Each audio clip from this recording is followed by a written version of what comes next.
अपने संस्थाओं के नाम पर आप लोग धरने में बैठे 1 तारीख से। नमोदय, जय भीम सर। ठीक है, संबंध में आए हैं। हमारा धर्म बढ़ना चाहिए। अच्छा जी। BTMC 49 एक्ट रद्द होना चाहिए। किस संबंध में आए हैं? बहुत भगवान की विरासत को बचाने आए हैं। तो यहाँ जो लामा भैया जो है संकेसा की भूमि पर मिले हैं। भैया कहाँ से आए आप? अलीगंज से आए। अलीगंज से। कैसे आए, कैसे मैसेज पहुंचा आप सभी लोगों के पास? आपकी वीडियो देख के आए। अच्छा अच्छा, चलो भैया, वीडियो देखकर आप संदेशा चले आए उस सोच समझ करके, आवाहन समझ करके। और यही पहचान होती है जिंदा जागरूक लोगों की, कि सम्मान की लड़ाइयों में न्योते नहीं भेजे जाते हैं, जिनका जमीर जिंदा होता है वो स्वयं दौड़े चले आते हैं। क्या नाम है आपका? नमन साख। नमन साख। बहुत 70 साल तक बुद्ध पूर्णिमा के दिन छुट्टी नहीं थी। 2015 में एक मीटिंग कलकत्ता में बुलाई गई थी, हम भी गए थे। हम अचंभित रह गए। भारत के प्रधानमंत्री विदेश जाकर कहता है कि मैं बुद्ध का देश से आया हूं, हमने बुद्ध दिया है, युद्ध नहीं। लेकिन इसी देश में एक राज्य में बुद्ध जयंती के दिन छुट्टी नहीं है।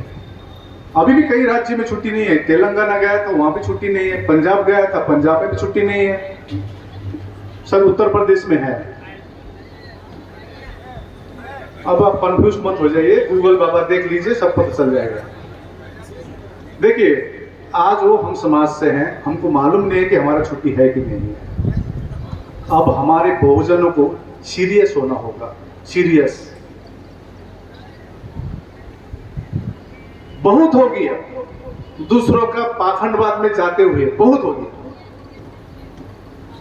दूसरों का बोझ लेते लेते बहुत हो गया। अब अपना खुद का बोझ उठाना सीखिए, मैं ये बोलना चाहता हूं आपको। तो बंगाल में जब छुट्टी नहीं थी तो हम छप पड़ गए, इतने संस्था है। तो देखिए, पहले भी कोशिश हुई थी, लेकिन अलग संस्थाओं से हुई थी। तो हम लोग ने ये ऑल इंडिया बुद्धिस्ट फोरम तब बनाया 2015 में, और सभी संगठनों को जोड़ने का कोशिश किया। और जब संगठन बनाए, मैं खुद को नेशनल प्रेसिडेंट नहीं रखा। हमारी संस्था तो ऐसा है ना, राष्ट्रीय अध्यक्ष सितई, संस्थापक अध्यक्ष, लेकिन मैंने खुद को जनरल सेक्रेटरी रखा, क्योंकि गाड़ी चलाने वाला जनरल सेक्रेटरी होता है, ड्राइवर में, प्रेसिडेंट तो खाली आदेश देंगे। तो हम लोग ने एक संकल्प की कि ऑल इंडिया बुद्धिस्ट फोरम संगठनों को जोड़ने की कोशिश करेंगे और मेंबरशिप ड्राइव नहीं करेंगे, मेरा भी संस्था का मेंबर बनिए, ये नहीं करेंगे, और अकाउंट नंबर नहीं खोलेंगे। अपने खर्चे पर जितना हो सके करेंगे काम। तो हम लोग ने वहां पर काफी सारा 70-80 मीटिंग की बंगाल में, और 19 मार्च में हम लोग ने शांति रैली करने का आयोजन किया, वो भी सिलीगुड़ी में, क्योंकि सिलीगुड़ी पूर्व राज्य को जोड़ती है। वहां पर हो सके तो कलकत्ता में कर सकते थे, लेकिन कलकत्ता में नहीं किए, सिलीगुड़ी में किए। स्ट्रैटेजी, क्योंकि सिलीगुड़ी के पास में चाइना है 100 किलोमीटर, नेपाल 20 किलोमीटर में, भूटान पास में है, बांग्लादेश 20-25 किलोमीटर में है। और सभी से आह्वान किए, अपने खर्चे पर आइए। 19 मार्च में लगभग 20,000 से ज्यादा मतलब हमारे लोग आए। 430 मेमोरेंडम सरकार को दिए, और सरकार को कहा यदि बुद्ध जयंती के दिन छुट्टी देंगे तो आपको वोट दिया जाएगा, सेंटिमेंटल वोट देंगे हम लोग बुद्धिस्ट। और अगले दिन ही सरकार ने छुट्टी का घोषणा किया। ये छुट्टी किसी एक व्यक्ति आकाश लामा के कारण नहीं हुआ था, ये हमारी एकता के लिए हुआ था। मैं हमेशा कहता हूं, एकता के लिए हुआ था। अगला रणनीति था महाबोधि महाविहार। हमारे बीच में बड़े बड़े संस्था, भिक्खु संघ, लामा एसोसिएशन, रिम्पोर्चे, बड़े बड़े भिक्खु थे, इंटरनेशनल बुद्धिस्ट जैसे संगठन है, लेकिन कोई आवाज क्यों नहीं उठा रहा? भंते सुरेश देसाई ने 1991 में आवाज उठाई थी, लेकिन वो आंदोलन दवाई दी जाती है, दब जाती है, बहुत कारण है। हमारे सुरेश जी भी उस आंदोलन में सहभागी थे, उनको पूर्व बहुत अनुभव है पहले के आंदोलन, और आप लोग में से कई उस आंदोलन में शायद सम्मिलित थे होंगे। 2012 में रिट पिटीशन फाइल होती है सुप्रीम कोर्ट में, लेकिन सुप्रीम कोर्ट कोई सुनवाई अभी तक नहीं कर रही थी। बुद्धि सोसाइटी ऑफ इंडिया से चंद्रबोधी पाटिल जी ने भी 2018 में रिट पिटीशन फाइल की, उसका भी कोई सुनवाई नहीं हुई।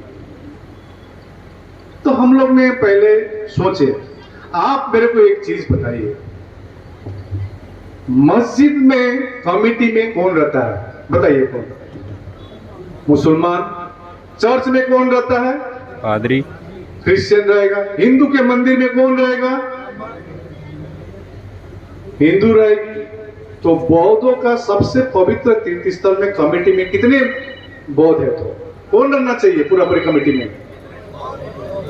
लेकिन बोध गया महाबोधि महाविहार में वो कानून अभी भी लागू है, बीटी एक्ट 1949, बोध गया टेम्पल एक्ट 1949, जिसमें 9 मेंबर में सिर्फ 4 ही बौद्ध है।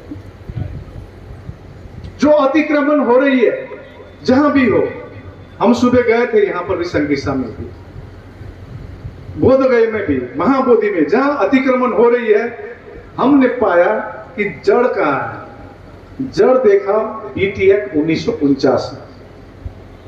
जब जड़ ही काट देंगे तो पेड़ ही कट जाएगा। ढूंगेश्वरी में क्या हो रहा है, वहां क्या हो रहा है, देखने का दरकार नहीं। हमने धरने स्थल से यह भी बोला था, जो भी करना है धरने स्थल पर करे, और हम लोग कोई आक्रामक ना हो। हमको जोश चाहिए, जोश के साथ साथ हमको होश भी चाहिए।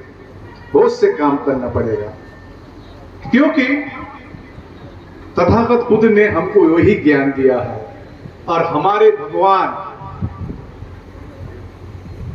बोधिसत्व भीमराव अंबेडकर ने हमको वही ज्ञान दिया है कि हम शांति के मार्ग में चले, शिक्षित बनिए। तो पहले हम लोग ने काफी अध्ययन की, बीच में कोरोना आया, फिर उसके बाद हम लोग ने मीटिंग रखी बोध गया में, संस्था को जोड़ने का कोशिश किया, काफी संस्था आए। फिर 26 नवंबर 2023 में शांति रैली करेंगे हम लोग ने ऐलान किया। काफी सारा देश भर में मीटिंगें की, 50,000 बौद्ध आए थे बोध गया में 22 राज्य से। आप में से कितने लोग गए थे 26 नवंबर 2023 में? हाथ उठाइए। जैसे कोई गए थे क्या 2023 में? उसके बाद फिर दिल्ली में मीटिंग की गई, नेशनल माइंड्री कमीशन के साथ मीटिंग की गई। फिर 17 सितंबर 2024 को फिर शांति रैली पटना में की, क्योंकि 17 सितंबर अनागारिक धम्मपाल जी की जन्मदिन है। आज अनागारिक धम्मपाल को हमको याद करना होगा। आज अनागारिक धम्मपाल के कारण ही महाबोधि महाविहार बचा हुआ है। उन्होंने जो श्रीलंका से आकर एलेक्जेंडर कनिंघम के किताब के आधार पर, सर एडविन आर्नल्ड के किताब के आधार पर, जो लाइट ऑफ एशिया के किताब के आधार पर वो आए 1891 में बोध गया में, तो देखा वहां कोई महंत कब्जा किया हुआ था। कोर्ट में केस की उन्होंने, अकेले लड़े, लाठी खाए, लेकिन उन्होंने 27 साल की उम्र में आकर उन्होंने सोचा मैं महाबोधि को मुक्त करके रहूंगा। लेकिन वो विदेशी थे, संघर्ष किए, लेकिन उनकी 1933 से उनकी परिनिर्वाण होती है। और बीच में गया में इंडियन नेशनल कांग्रेस का मीटिंग था 1922 में। राहुल शंकरतैन ने, पंडित राहुल शंकरतैन बात उठाई थी, तो महात्मा गांधी ने कहा था कि पहले देश को आजाद होने दो, उसके बाद बौद्धों की चीज है बौद्धों को दिया जाएगा। हम जल्दी विश्वास कर लेते हैं। क्योंकि हमारे मन में कोई पाखंड नहीं है। हम लोग ने विश्वास किया हमारे पूर्वजों ने, लेकिन पंडित जवाहरलाल नेहरू ने मतलब एक कमेटी बैठाई डॉक्टर राजेंद्र प्रसाद की अध्यक्षता में, और ये एक्ट बनाया गया, बीटी एक्ट 1949, जिसमें 4 बौद्ध, 4 नॉन बुद्धिस्ट और डीएम रहेगा चेयरमैन, और डीएम भी नॉन बुद्धिस्ट रहेगी। तो ऐसे चलते रहे। भंते सुरेश साई ने आंदोलन किया, आंदोलन दब गई। फिर हम लोग ने सोचा नहीं, अब सबको संगठित करने का कोशिश करेंगे देश भर में। बोध गया में मीटिंग की, अन्य जगह मीटिंग की, रैलियां की, 2 बार रैलियां की, इतनी सारी ज्ञापनें दी गई। इवन आप लोग को कहा गया कि आप लोग अपने अपने जगह पर धरना मतलब रैली कीजिए, ज्ञापन दीजिए, आप लोग ने दी पूरा देश भर से, लेकिन सरकार मौन थी। तो हमारे पास एक ही विकल्प था, अनशन करना। तो 12 फरवरी से हम लोग ने ऐलान कर दिया कि हम लोग अनशन करेंगे। 12 फरवरी से अनशन शुरू हुई। सरकार सोच रही थी कि ये 10 दिन में उठ जाएगी, कुछ भिक्खू है भाग जाएंगे। हमारे कुछ भिक्खू बोलना शुरू कर दिया। मैं उस भिक्खू को कहना चाहता हूं जो कह रहे हैं फेसबुक और व्हाट्सएप पर, आने वाला जनरेशन आपको माफ नहीं करेगा। कुछ भिक्खू कहने लगे आकाश लामा बीटीएमसी का मेंबर बनने के लिए कर रहा है, और कोई कह रहा है नेशनल माइंड कमीशन का मेंबर बनने के कर रहा है। यहां तो कुछ चंद भिक्खू है, इस प्रकार के संज्ञान दी जा रही थे। अभी सुरेश जी ने कहा है हम लोग ट्रेडिशनल बुद्धिस्ट है, हमारे मन में लोभ नहीं है, ये सिखाया हमको। हमको चंद पैसे से खरीद नहीं सकता है, चंद पोस्ट के लिए हम लालायित नहीं है। नेशनल माइंड कमीशन का मेंबर बनेंगे 3 साल के लिए। हमको तो अपने नाम, अपनी बिरादरी, अपने फ्यूचर जनरेशन के लिए काम करना है। भंते सुरेश साई जी ने कोशिश की, लेकिन वो आंदोलन हम लोग ने देखे क्यों फेल हुआ। एक देखे कि महाराष्ट्र से ज्यादा भिक्खु थे, एक राज्य से इस वो आंदोलन थी। दूसरा कारण क्या था, उस समय सोशल मीडिया नहीं थी। तीसरा कारण देखा, हम लोग जो है हिमालयन बुद्धिस्ट, लद्दाख से लेकर कन्याकुमारी, लद्दाख से लेकर हिमाचल, सिक्किम, दार्जिलिंग, अरुणाचल प्रदेश, हिमालय के बुद्धिस्ट इन्वॉल्वमेंट नहीं थी। तो हम लोग ने कोशिश की सभी को जोड़कर, और ये 12 फरवरी से आंदोलन शुरू किए। आज 137 दिन हो चुका है। बीच में कुछ षड्यंत्र हुई है, लेकिन हम लोग ने सोचे वो षड्यंत्र होते रहेंगे, हम लोग आगे बढ़ते रहेंगे। क्योंकि मैं कहना चाहता हूं, नियत साफ होना बहुत जरूरी है। इंटेंशन इज वेरी इंपॉर्टेंट, नियत। तो हम लोग ने 137 दिन तक आंदोलन चल रहे हैं। यहाँ कहीं मेरे को बताइए, ये जो आंदोलन चल रही है कितने लोग गए थे? बहुत कम लोग गए। यही सोचकर आंदोलन के 100 दिन के बाद हमने प्रण की, अब मैं देश भर घूमूंगा। 1 तारीख जून से शुरू की, नागपुर से भोपाल गए, मुंबई गए, रायपुर गए, हैदराबाद, इस प्रकार से बेंगलोर, आगरा में नहीं पहुंच पाया तो फ्लाइट की देरी के कारण, इसी प्रकार से झांसी और आज संकीसा। और संकीसा में मैं एक ऐलान करना चाहता हूं, यहाँ पर 2500 साल पहले तथागत बुद्ध ने अपना ज्ञान प्राप्त करके, ये इतनी पवित्र जगह है। हमारे जो हिमालयन बुद्धिस्ट लबाब दुछेन मनाते हैं, लबाब दुछेन हम बोलते हैं, आप गूगल में चेक कर सकते हैं। हम इस दिन में, लबाब दुछेन के दिन में, ये अक्टूबर महीने के करीब होती है। इस लबाब दुछेन में हम लोग अपना बिहार सजाते हैं, पर लाइट लगाते हैं, कैंडल जलाते हैं, दीप जलाते हैं अपने अपने घर में, क्योंकि उस दिन तथागत बुद्ध ने अपने माँ को सब कुछ बताकर, अपने ज्ञान बताकर वो वापस आया था। वो वापस कहाँ आया था? संकीसा में आया है। और इसी संकीसा के धरती पर और एक व्यक्तित्व आया है, आकाश लामा, एक प्रण कर रहा है तथागत बुद्ध की जगह से महाबोधि महाप्यार मुक्त करेंगे, नहीं तो मेरा वहां से लाश जाएगा। मैं यह नहीं करना चाहता हूं। चंद पैसे के लिए, चंद पदों के लिए हम लोग ललायत नहीं हैं। और आपसे अनुरोध करने आए हैं, जो वहां पर परेशानी हुई, हम लोग तो हिमालय से आते हैं, हमको वहां पर 40-45 डिग्री का मतलब नहीं था। जब 12 फरवरी में वहां पर जब धरने के लिए, बैठने के लिए हम लोग अनुमति दिए थे, 11 तारीख रात के 12 बजे पुलिस आकर कहता कि आपको अनुमति नहीं है। दिन में भी आ सकते थे ना, दिन में आ सकते थे। रात के 12 बजे आके अगर आपको अनुमति नहीं है, सोचिए हमको कितना हल्के में लेता है। और आज संकीसा के भूमि से कहना चाहता हूं, छोड़ दीजिए वो दिन, बौद्ध को हल्के में ना ले। अब जल्द भारत बुद्ध में बनने जा रहा है। मैं बोलने जा रहा हूं आपको, रात के 12 बजे अनुमति नहीं है कह रहा है। तो हमने उस ऑफिसर को समझाया, मनोज सिंह जी, बोध गया के जो थाना के प्रभारी है, उनको बताया ये कारण हम लोग धरने में बैठ रहे हैं।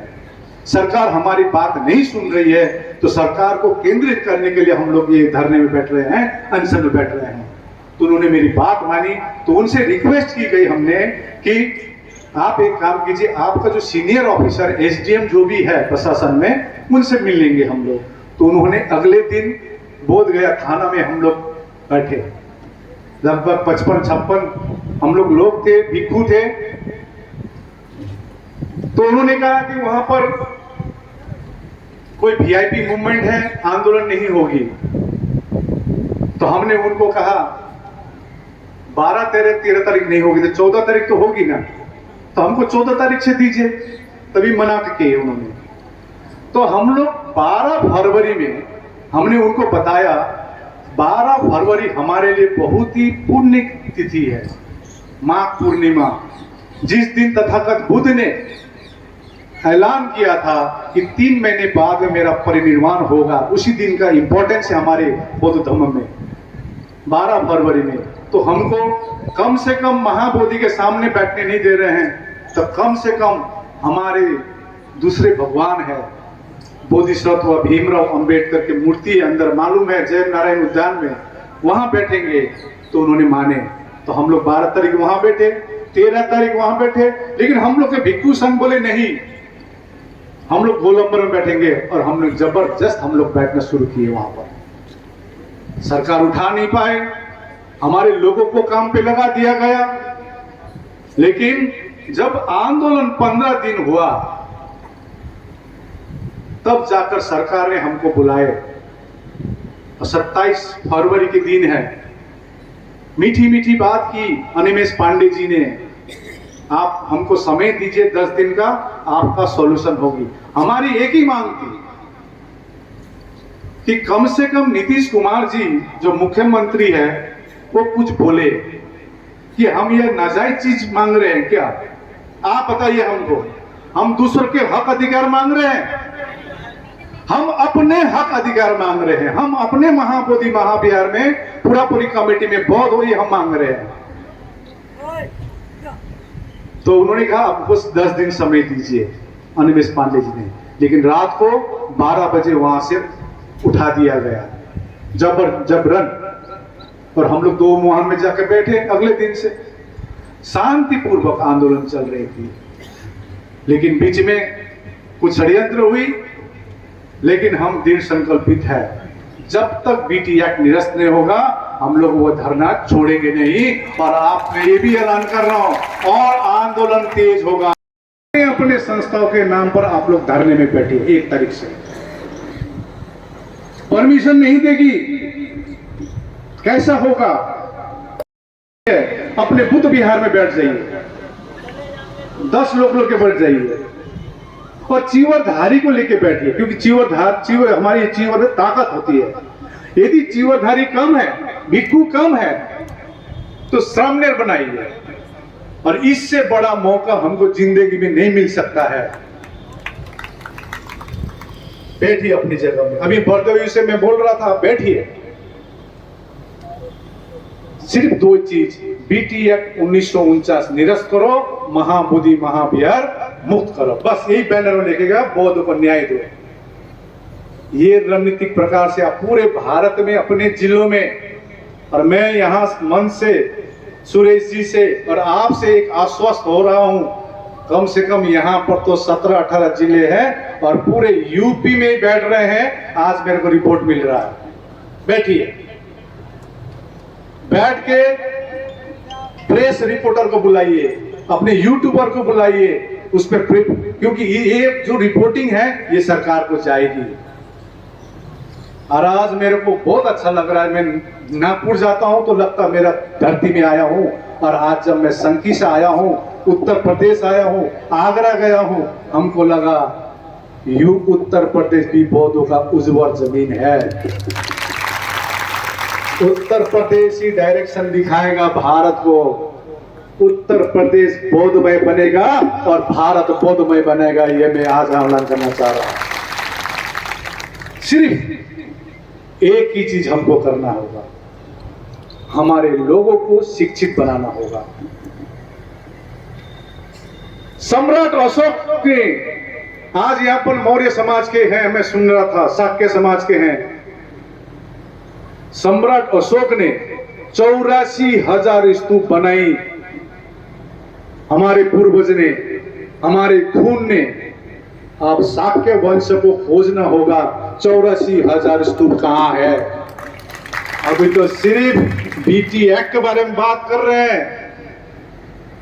आंदोलन सिर्फ एक नहीं, 84,000 है, ये भी याद रखिए। और सबसे आह्वान कर रहे हैं, ये कीजिए, 1 महीने तक कीजिए। आप लोग रणनीति तैयार की जाएगी, अगला क्या करना होगा। मैं बारंबार कहता हूं, कंपटीशन नहीं, कोऑर्डिनेशन से काम कीजिए, और हम महाबोधि महाविहार मुक्त करके रहेंगे, ये आपको जानकारी देना चाहता हूं। अभी समय है आपस में लड़ने का नहीं, आपस में लड़के कुछ फायदा नहीं है, पीड़ित हम ही होंगे। अभी समय है हमारी अपनी होमवर्क करने की, क्या डॉक्यूमेंटेशन रेडी करने की। आप में से कई बुद्धिजीवी हो सकते हैं, ज्ञान आपके पास बहुत हो सकता है। यदि आपको लगता है रात के 12 बजे भी मेरा फोन खुला है, आप मेरे को सलाह दे सकते हैं। इतना नहीं, आज मैं ये भी ऐलान करना चाहता हूं कि आज आप लोग महाबोधि महाविहार का जो कमेटी उत्तर प्रदेश में बने, एक स्ट्रॉन्ग कमेटी बनाइए। यहां पर स्ट्रॉन्ग कमेटी बनाइए, इस धरती पर, इस पवन धरती पर स्ट्रॉन्ग कमेटी बनाइए। अभी मीटिंग के बाद अभी हम लोग चिंतन कर रहे हैं, भाषण नहीं, चिंतन करना पड़ेगा। आगे अपना रणनीति तैयार करनी पड़ेगी, क्योंकि हमारी जिससे लड़ाई है वो हमसे कई गुना ताकतवर है। वो डायरेक्ट काम कुछ नहीं करते हैं, वो हमारे लोगों को ही काम पे लगा दिया जाता है।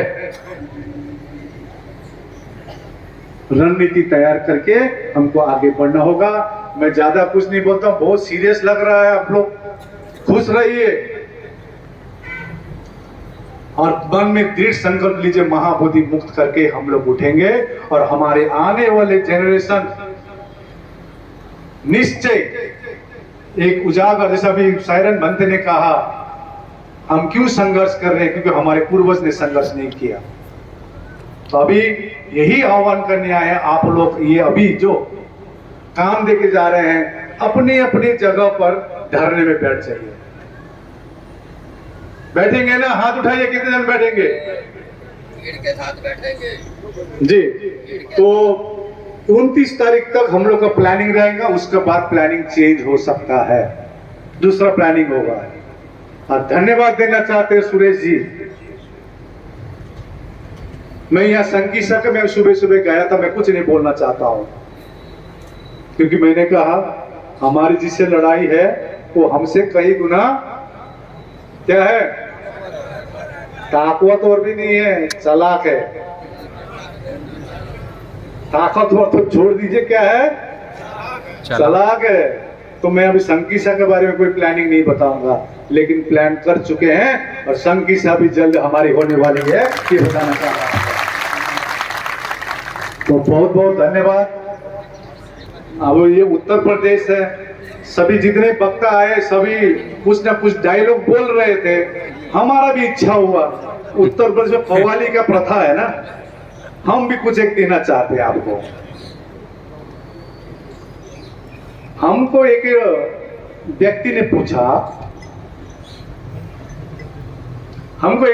पूछा, लामा जी बोधगया में क्या हो रहा है, क्या कर रहे हैं? एक ब्राह्मण भाई था, क्योंकि वहां देखे कई ब्राह्मणों सपोर्ट भी कर रहे हैं, सही काम कर रहे हैं आप, लेकिन ये इसने क्या किया? देखिए वहां पर जय भीम, जय श्री राम, ये तो हमको नहीं चाहते, क्योंकि हमारी लड़ाई किसी व्यक्ति के साथ, किसी जाति के साथ नहीं है, किसी धर्म के साथ नहीं है। हम तो अपने हक मांग रहे हैं शांति से, क्योंकि मैं हमेशा कहता हूं शांति ही क्रांति है, शांति ही क्रांति है। तो वो व्यक्ति ब्राह्मण पूछा मेरे को कि क्या कर रहे हैं, धरने करने से क्या लाभ होगा? तो हमने बोला धरने करने से एक ही चीज लाभ हो रहा है, ये दिखा रहा है कि बौद्ध अभी भी भारत में जिंदा है। और संगीसा ने आज दिखा दिया उत्तर प्रदेश में बौद्ध जिंदा है, और जो और जीवित रहेगा और आंखोदमय बना कर रहेगा। जो बाहर के सुनते हैं, जो बाहर के सुनते हैं वो बिखर जाते हैं, और जो अंदर के सुनते हैं वो जीत जाते हैं। और हम लोग जीत कर दिखाएंगे, महाबोधि महाअभियान मुक्त करके रहेंगे। बहुत बहुत धन्यवाद। भवतु सर्वं मंगलम। बहुत